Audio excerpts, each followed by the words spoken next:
Bom, pessoal, acaba que a última aula não foi a última, então essa aqui vai ser a última. E a gente vai falar um pouquinho sobre mitigação de brute force na prática, então vamos ver isso funcionando aí, colocando a mão na massa, certo? Para isso a gente vai usar a mesma aplicação que a gente usou no exemplo de brute force para a aplicação web. Nesse caso, a única diferença aqui é que eu botei a interface para 00 em vez de botar para localhost, para eu conseguir acessar pelo meu Windows também, tá? Então se eu vim aqui e acessar, por exemplo, a máquina pelo meu Windows, eu consigo também. Beleza. Aí se a gente fizer o ataque, ele vai funcionar normalmente. Então aqui estou pegando do histórico o comando que a gente usou na última aula. No caso ele vai demorar aqueles 10 segundinhos aqui, né? A gente pode até usar a flag "-i", que a gente aprendeu.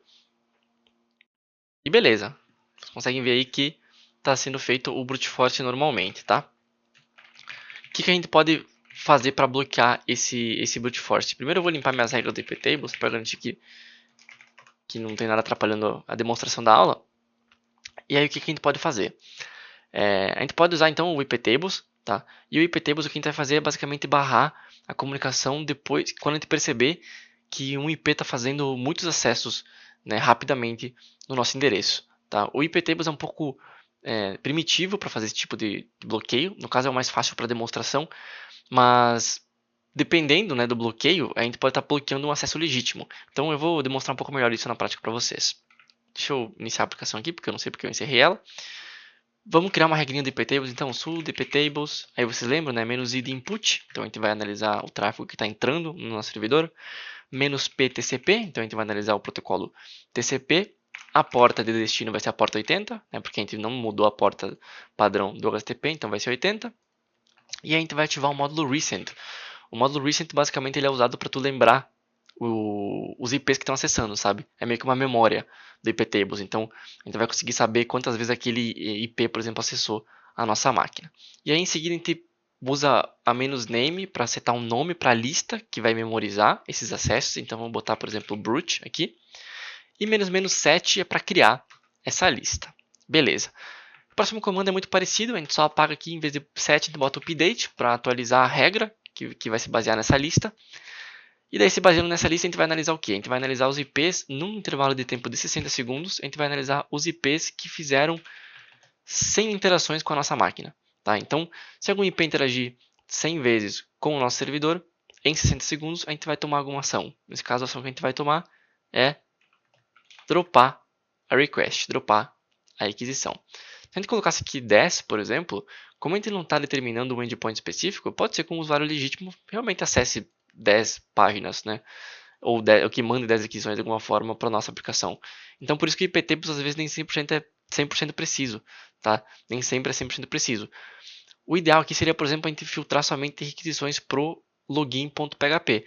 E para filtrar pelo iptables a gente até pode, não é mais recomendado, mas daí o tráfego teria que ser HTTP 100% para ele conseguir ler, né, já que o HTTPS é criptografado e numa aplicação real tu não vai permitir tráfego HTTP. Então, se fosse HTTPS, o iptables nem conseguiria analisar esse tráfego, por isso que tu teria que usar algum proxy ou algum middleware ou alguma ferramenta específica que faria esse bloqueio. E também tem outras ferramentas, por exemplo, o fail2ban, tá? Que tu pode usar junto com o Apache, que daí consegue fazer a análise não necessariamente do pacote em si, mas a análise dos logs, e baseado nos logs ele conseguiria fazer aí então esse tipo de bloqueio também.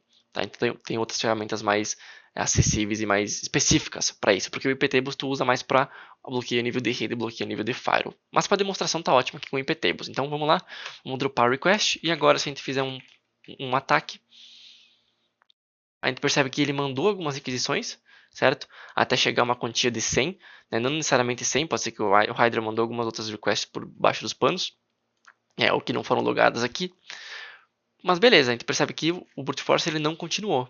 Então, se a gente inclusive vir aqui e acessar a aplicação, a gente percebe que ela não está mais autenticando, né? Não está mais funcionando, porque basicamente o nosso IP foi bloqueado. E se a gente vir aqui na nossa máquina, a gente vê que a aplicação está funcionando normalmente para outros endereços IPs, né? No caso aqui, o nosso host Windows é outro endereço IP que não da nossa máquina interna, então a gente não foi bloqueado, tá? Beleza. Essa aí foi a demonstração por iptables. Aí, deixa eu cancelar aqui. Eu também fiz uma implementaçãozinha a nível de aplicação, tá? Então, se eu vim aqui em Brute, basicamente, não vou entrar em detalhes no código, mas aqui eu implementei né, e não entra em detalhes em código porque não faz importância nessa aula introdutória, né, nesse curso de fundamentos, mas fiz uma implementação a nível de aplicação, tá? Que quando tu está fazendo uma aplicação web é muito recomendado que tu faça esse controle a nível de aplicação em si e não através do firewall, tá? Então nesse caso vamos startar a aplicação de novo e em vez de acessar o login.php que não tem nenhuma mitigação, vamos acessar o brute.php, tá? Vamos acessar aqui direto no IP, por exemplo, brute.php. Nesse caso aqui, beleza, eu vou ter que fazer uma alteraçãozinha aqui e já volto. Basicamente a alteração foi bem rápida, eu só abri o HTML aqui e mudei o endpoint de login.php para brute.php. Daí agora quando a gente usar aqui o nosso formulário, ele vai enviar para o endereço brute.php, que é onde tem o bloqueio, tá? Beleza, se a gente vir aqui no brute.php, é normal, então ainda funciona normalmente. Só que se a gente vir aqui no Hydra, por exemplo, e mandar para esse endereço, e lembra que a gente vai ter que mudar aqui, né, agora o endereço, e botar aqui brute.php, percebam que ele mandou somente algumas requisições também, tá? Vamos até apagar a regra lá, para ter certeza que não é a regra que está bloqueando a gente, tá? Então apagamos a regra e vamos executar o ataque de novo com uma inicialização limpa aqui. E aí beleza, ó. Percebam que ele mandou algumas requests. Ele falou que alguns pacotes foram fechados, algumas comunicações foram fechadas, e inclusive deu um código 429 que é justamente a nossa implementação. E perceba que ele até mostrou resultados aqui como se a gente tivesse encontrado várias credenciais. Mas o que está acontecendo aqui na real? O que está acontecendo aqui na real, e eu vou botar 5 vezes aqui para vocês verem, é que agora a gente restringiu então o acesso a 5 tentativas. Então agora tem 5 tentativas, vou tentar a sexta, e ele ainda não bloqueou. Demorou um pouquinho mais, então. Na real eram 10 tentativas, não eram 5. Então a partir de 10 tentativas, a aplicação está bloqueando. Ele não está impedindo o nosso IP de fazer a comunicação, então bloqueando 100% do nosso IP, só está bloqueando a nossa tentativa de login, certo? Então é isso que nós estamos fazendo no nível da aplicação, e daí como a mensagem é diferente, né, percebam que a mensagem é diferente, muitas tentativas tentam novamente mais tarde, e a gente colocou a mensagem aqui como usuário sem incorretas, o Hydra acabou entendendo e achando que essa mensagem aqui era uma mensagem de um login válido, certo? Porque lembra, né? Se não era essa mensagem aqui, quer dizer que é um login válido.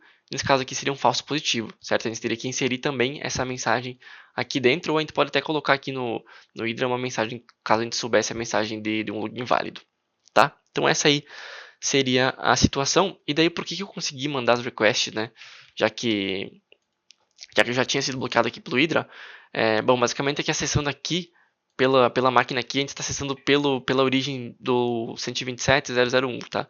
E o Hydra ele manda request pelo IP 109. Então essa é basicamente a diferença, tá? Mas no exemplo real, né, que você não estivesse fazendo o brute force da própria máquina para a própria máquina, né, só de usar o Hydra você já teria bloqueado e não conseguiria acessar aqui a página web também. Beleza? Mas vejam que a gente já foi desbloqueado, inclusive porque a gente está acontecendo num período de 60 segundos, tá? Então se eu vir aqui e mandar mais algumas requisições, provavelmente a gente já vai ser bloqueado logo em sequência. Show? Então basicamente essa aí seria a aula de mitigações contra brute force.